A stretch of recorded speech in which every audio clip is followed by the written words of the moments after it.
만약 오늘이 당신의 마지막 날이라면 마지막 순간 딱 떠오르는 하나님의 말씀이 있으신가요? 우리는 언젠가 이 땅을 떠나야 합니다. 누구도 예외가 없습니다. 하지만 떠나는 그 순간 우리를 지탱해 줄 하나님의 말씀이 가슴속에 남아있다면 얼마나 든든할까요? 저는 성경을 매일 하루에 한두 시간 읽습니다. 성경 10번 이상 읽으면서 인생의 마지막 순간이 다가올 때 나에게 힘이 되어줄 수 있는 정말로 가슴 깊이 남는 하나님의 말씀들이 있었습니다. 수천 개의 성경 구절 중에서 단 7구절. 이 7가지 구절의 하나님 말씀은 어떤 상황에서도 우리의 영혼을 붙잡아주는 생명의 말씀일 거라 확신합니다. 이제 저는 여러분께 묻고 싶습니다.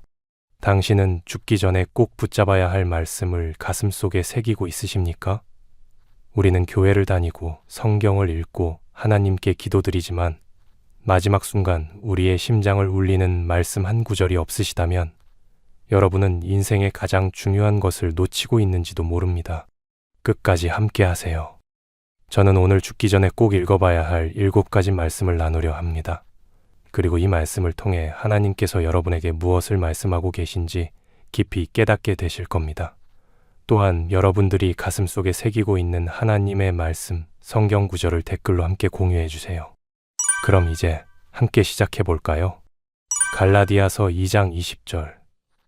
내가 그리스도와 함께 십자가에 못 박혔나니 그런즉 이제는 내가 사는 것이 아니요 오직 내 안에 그리스도께서 사시는 것이라. 이제 내가 육체 가운데 사는 것은 나를 사랑하사 나를 위하여 자기 자신을 버리신 하나님의 아들을 믿는 믿음 안에서 사는 것이라. 갈라디아서 2장 20절은 사도 바울이 갈라디아 교회 성도들에게 신앙의 본질을 설명하면서 한 고백입니다. 갈라디아 교회는 당시 유대 율법주의자들의 가르침과 복음의 본질 사이에서 혼란을 겪고 있었습니다. 일부 유대인들은 예수 그리스도를 믿어도 여전히 율법을 지켜야 구원을 얻는다고 주장했지만 바울은 이것이 복음을 왜곡하는 것이라며 강하게 반박했습니다. 바울 자신의 신앙적 정체성과 구원의 본질을 가장 강력하게 설명하는 구절 중 하나로 옛 자아의 죽음과 그리스도 안에서의 새로운 삶을 강조합니다. 이 구절에서 바울은 자기 자신이 그리스도와 함께 십자가에 못 박혔다고 말합니다. 이는 단순히 종교적 표현이 아니라 신앙인의 정체성이 완전히 변화되었음을 의미합니다. 내가 그리스도와 함께 십자가에 못 박혔나니 이는 우리의 옛 본성이, 즉 죄된 자아가 예수님의 십자가 사건과 함께 죽었음을 의미합니다. 믿는 자는 더 이상 자기 자신의 욕망이나 죄의 본성에 따라 살아가는 것이 아니라 예수님과 연합된 새로운 피조물이 됩니다. 이제는 내가 사는 것이 아니요 오직 내 안에 그리스도께서 사시는 것이라. 신앙인은 단순히 죄에서 해방된 것이 아니라 그리스도의 삶이 자신의 삶 속에서 나타나야 합니다. 즉, 신앙인은 자신의 뜻대로 사는 것이 아니라 예수님의 뜻을 따라 사는 사람들입니다. 이제 내가 육체 가운데 사는 것은 나를 사랑하사 나를 위하여 자기 자신을 버리신 하나님의 아들을 믿는 믿음 안에서 사는 것이라. 우리의 삶은 여전히 육신을 가지고 있지만 삶의 방식은 완전히 바뀌었습니다. 이제 우리의 삶은 예수님을 믿는 믿음을 기반으로 한 삶이 되어야 합니다. 이 말씀은 현대를 살아가는 우리에게도 강력한 도전이 됩니다. 우리가 세상 속에서 살아가지만 우리의 정체성은 더 이상 세상의 가치관에 따라 움직이는 존재가 아닙니다. 우리가 직장에서, 가정에서, 일상에서 살아갈 때 그리스도가 내 안에서 살아계신다는 사실을 기억해야 합니다. 삶의 목적이 나 자신이 아니라 예수님의 뜻을 따르는 삶이어야 합니다. 빌립보서 4장 6, 7절. 아무것도 염려하지 말고 다만 모든 일에 기도와 간구로 너희 구할 것을 감사함으로 하나님께 아뢰라. 그리하면 모든 지각에 뛰어난 하나님의 평강이 그리스도 예수 안에서 너희 마음과 생각을 지키시리라. 빌립보서는 사도 바울이 감옥에서 빌립보 교회에 보낸 편지입니다. 바울은 이 편지를 통해 기쁨과 감사 그리고 신앙의 본질을 강조했습니다. 특히 빌립보 교회는 바울과 깊은 관계가 있었고 바울의 사역을 적극적으로 지원하던 교회였습니다. 당시 빌립보 성도들은 외부의 핍박과 내부적인 어려움으로 인해 두려움과 염려를 느끼고 있었습니다. 이런 상황에서 바울은 그들에게 아무것도 염려하지 말라고 권면하며 하나님께 기도와 간구로 모든 것을 맡기라고 강조합니다. 바울 자신도 감옥이라는 극한의 상황 속에서도 평안을 유지하고 있었으며 그는 그 비결을 빌립보 성도들과 나누고자 했습니다. 이 구절은 단순한 위로의 말이 아니라 그리스도인의 삶 속에서 염려를 극복하는 실제적인 방법을 가르쳐 줍니다. 아무것도 염려하지 말고. 인간은 본능적으로 걱정하는 존재입니다. 우리는 미래에 대한 불확실성, 재정적 문제, 건강 문제, 인간관계 등 수많은 문제로 인해 염려합니다. 그러나 바울은 아무것도 염려하지 말라고 단언합니다.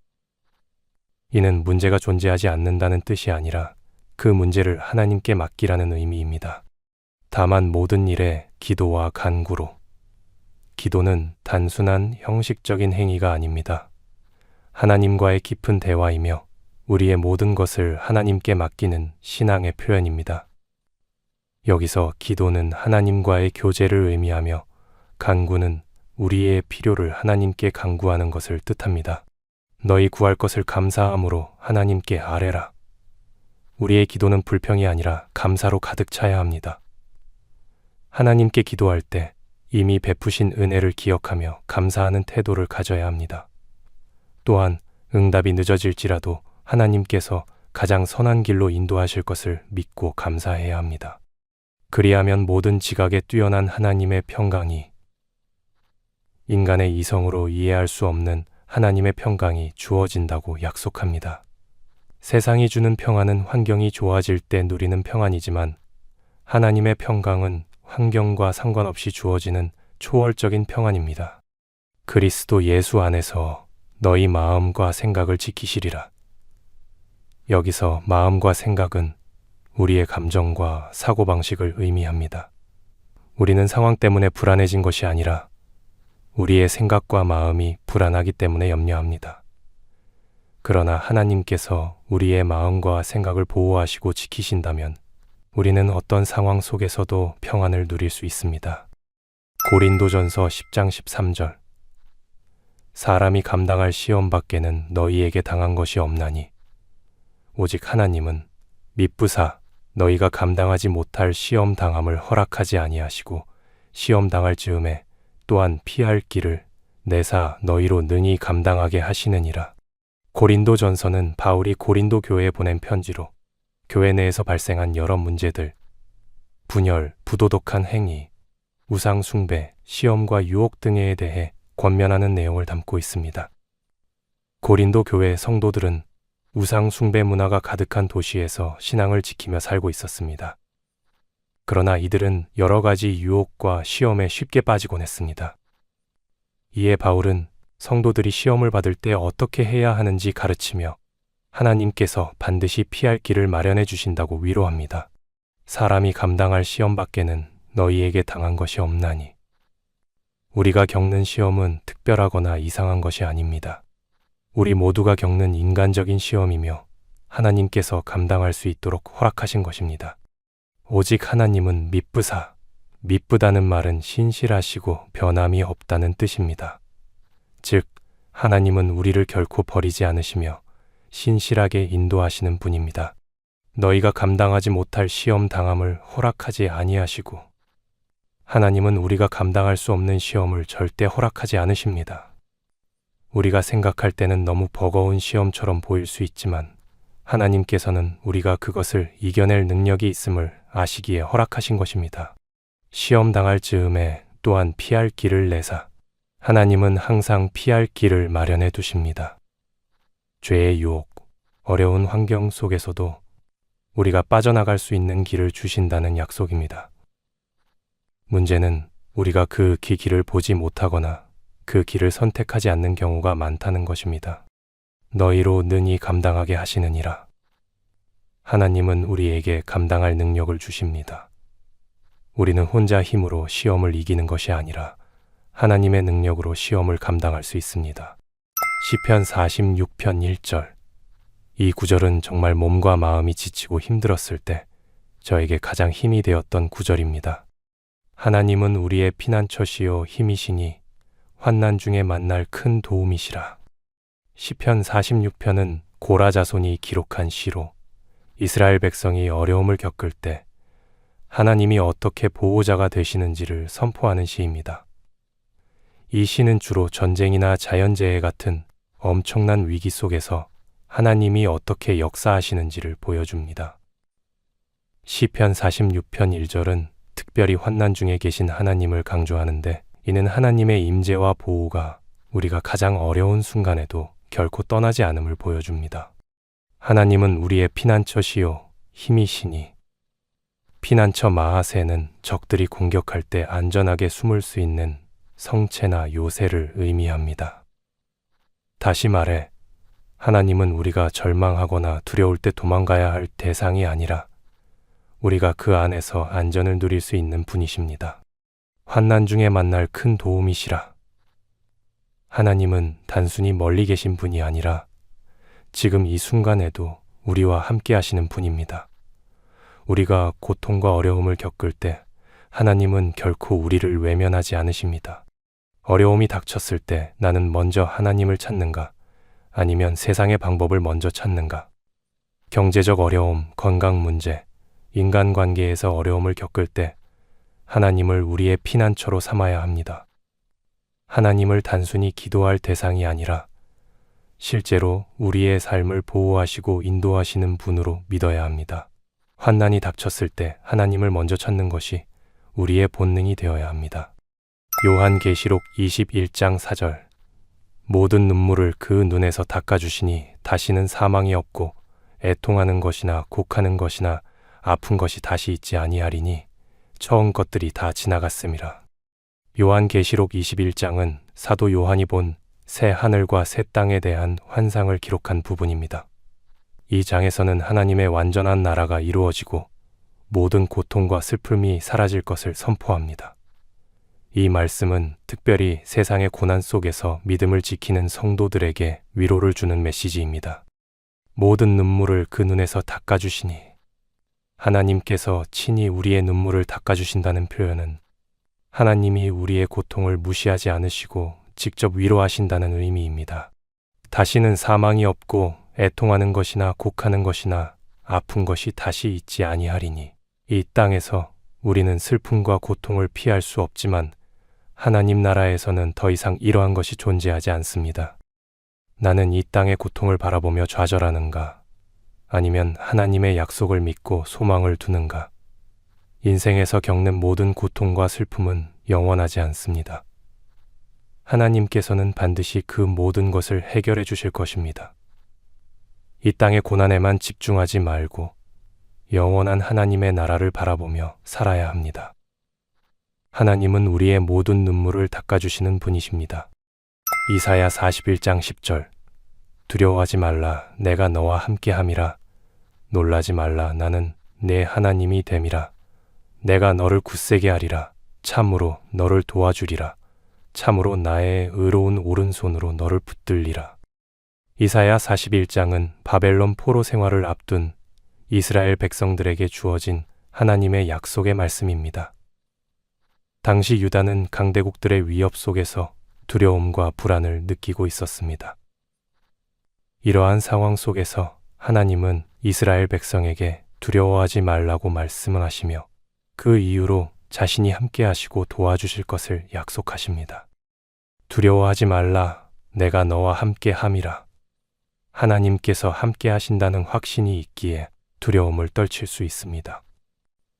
우리는 세상의 어려움 앞에서 두려워할 때가 많지만 하나님의 임재를 믿는다면 어떤 상황에서도 평안을 가질 수 있습니다. 나는 네 하나님이 됨이라.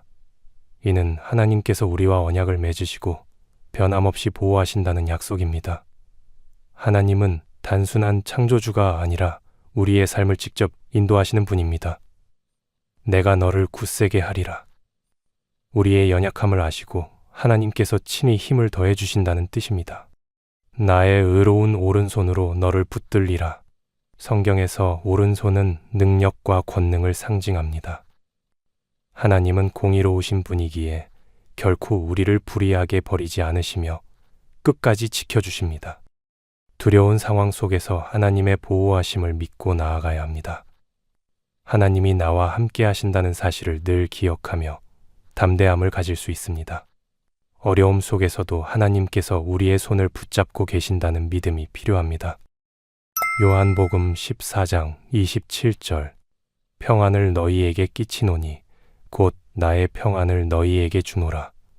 내가 너희에게 주는 것은 세상이 주는 것과 같지 아니하니라.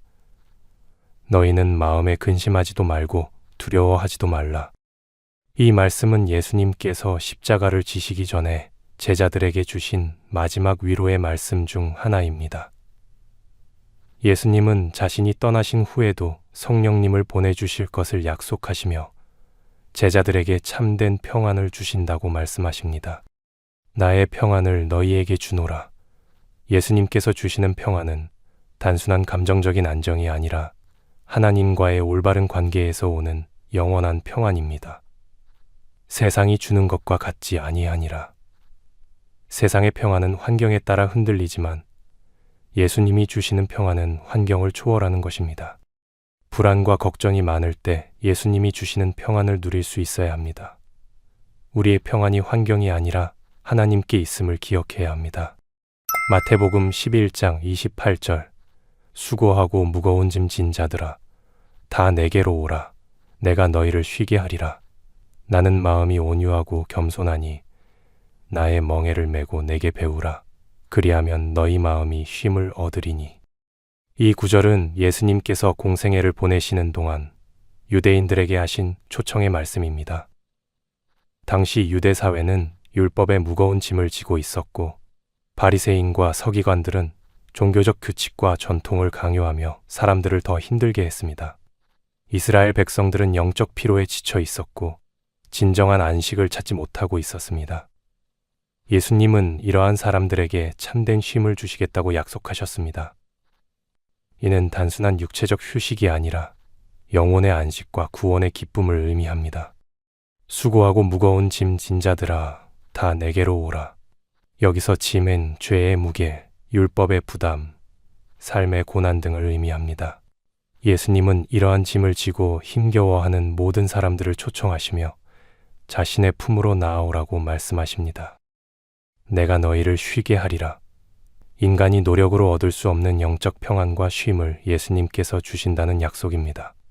예수님을 믿고 따를 때 세상의 짐에서 해방되어 진정한 안식을 누릴 수 있습니다. 나는 마음이 온유하고 겸손하네. 나의 멍에를 메고 내게 배우라. 예수님의 온유함과 겸손함은 세상의 권력과는 다른 방식으로 우리를 이끄십니다. 멍에는 보통 짐을 운반하기 위해 사용되지만 예수님의 멍에는 무겁지 않고 가볍습니다. 즉, 예수님의 가르침을 따르는 삶은 오히려 우리를 자유롭게 합니다. 그리하면 너희 마음이 쉼을 얻으리니. 세상의 방법이 아니라 예수님의 방법대로 살아갈 때 우리는 진정한 평안을 얻을 수 있습니다. 오늘 제가 성경을 읽으면서 항상 가슴속에 새기며 간직하는 성경 구절 7가지를 알려드렸습니다. 이 7개의 구절은 수천 개의 구절에서의 일부분이기에 당연히 여러분의 마음에 깊게 박히지 않을 수도 있습니다. 그러면 저에게도 알려주세요. 저는 아직도 성경을 읽으면서 배우고 있습니다.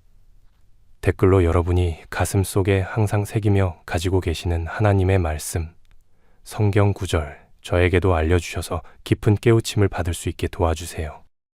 자, 그럼 함께 기도하겠습니다. 사랑과 은혜가 충만하신 하나님 아버지, 오늘 우리에게 주신 말씀을 깊이 묵상하며 주님 앞에 나아갑니다. 우리의 마음을 열어주셔서 하나님의 뜻을 바르게 분별하고 주님이 기뻐하시는 삶을 살아가게 하옵소서. 하나님, 우리의 신앙이 연약할 때가 많고 세상의 유혹 앞에서 흔들릴 때도 있지만 주님의 말씀을 붙잡고 나아갈 수 있도록 도와주소서. 우리가 말씀을 우리 뜻대로 해석하지 않게 하시고 온전히 하나님의 뜻 안에서 살아가게 하옵소서. 우리의 삶이 어렵고 지칠 때에도 하나님의 뜻을 신뢰하며 주님께서 인도하시는 길을 따라가게 하옵소서. 우리의 생각과 감정을 내려놓고 오직 하나님의 말씀과 성령의 인도하심을 따르게 하옵소서. 하나님, 우리에게 지혜를 주시고 분별력을 주셔서 하나님의 뜻을 온전히 깨닫게 하시며 그 뜻대로 순종하는 믿음을 허락하여 주옵소서. 우리의 삶이 하나님을 영화롭게 하며 세상의 빛과 소금이 되게 하옵소서. 오늘 이 자리에 함께한 모든 이들의 마음을 만져주시고 그들의 삶에 하나님의 은혜와 평안을 더하여 주옵소서. 하나님을 더욱 사랑하고 의지하는 믿음을 주셔서 끝까지 신실하게 주님을 따르게 하옵소서. 이 모든 말씀을 살아계신 예수 그리스도의 이름으로 기도드립니다. 아멘. 이 영상이 도움이 되셨다면 구독과 좋아요 부탁드립니다. 하나님의 말씀을 올바로 배우는 여정, 앞으로도 계속 동행하면 좋겠습니다.